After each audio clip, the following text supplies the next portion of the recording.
नमस्कार. आज आपण गहू आणि गुळाचे पीठ वापरून एकदम जाळीदार अशी नानकटाई बनवणार आहोत किंवा याला रोटसुद्धा म्हणतात. अतिशय पौष्टिक आहे. मैदा साखर न वापरता बनवलेले आहे आणि लहान मुलांना बिस्किट देण्याऐवजी अशी नानकटाई कधीही दिलेली चांगली.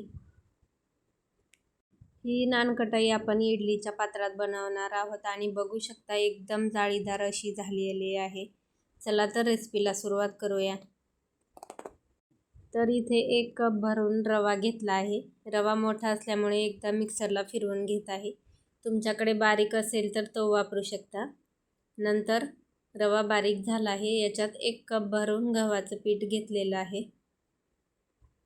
सारख्याच कपाने सर्व मेजरमेंट घ्यायचं आहे. 1 चमचा विलायची पावडर घातली आहे. अर्धा चमचा बेकिंग पावडर आणि अर्धा चमचा बेकिंग सोडा घातलेला आहे.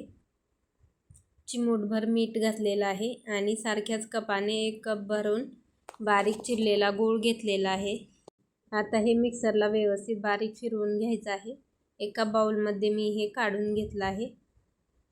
नंतर याच्यामध्ये अर्धा कप डेसिकेटेड कोकोनट घातलेला आहे. पाव कप एवढं तूप घातलेलं आहे.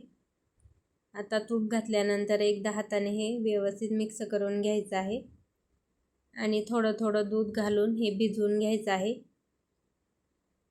तर हे पूर्ण मिश्रण मला व्यवस्थित भिजवून घेण्यासाठी अर्धा कप एवढं दूध लागलेलं आहे. तुम्हाला 1-2 चमचे कमी किंवा जास्त लागू शकते. तर इथे बघू शकता जास्त घट्ट नाही अशा पद्धतीचं सैलसर हे भिजवून घ्यायचं आहे आणि 1 तासाभरासाठी हे झाकून ठेवून द्यायचं आहे.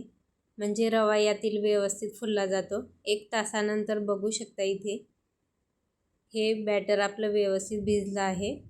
नंतर इथे मी इडलीच्या पात्राला तूप लावून घेतलेलं आहे आणि हातालाही थोडंसं तूप लावून घेतलं आहे. तर अशा पद्धतीने याचे आता रोट बनवून घ्यायचे आहेत.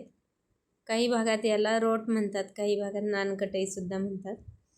तर अशा पद्धतीने रोट बनवून घेतले आहे आणि ते इडली पात्रामध्ये ठेवून आपल्याला बेक करायचं आहे. तर साईडला गॅसवरती मी कढई प्रीहीट करण्यासाठी ठेवली आहे.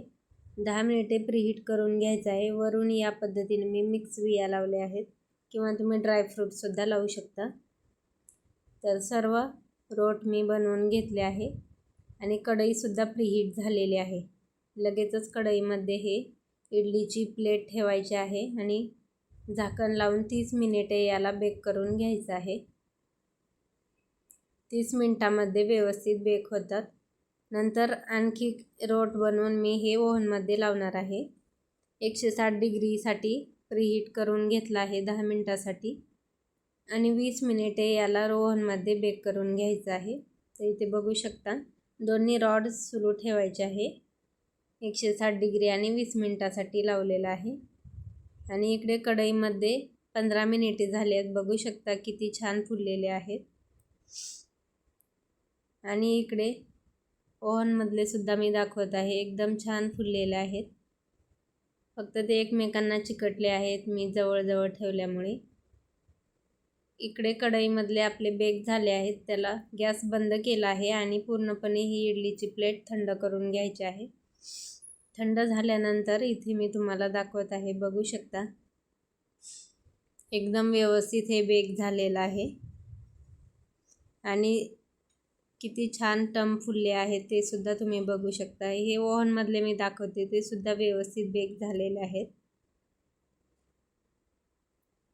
तर अशा पद्धतीने लहान मुलांना तुम्ही बाहेरचे बिस्किट देण्याऐवजी घरीच या पद्धतीने गव्हाच्या पिठाची रोट नक्की बनवून पहा. तर इथे 1 रोट मी तुम्हाला तोडून दाखवत आहे. एकदम आतून जाळीदार झाले आहेत आणि अजिबात हे कडक होत नाहीत. एकदम मऊसूत लागतात. लहानच काय मोठेसुद्धा आवडीने खातात. बघू शकता जाळी आतून एकदम व्यवस्थित आलेली आहे.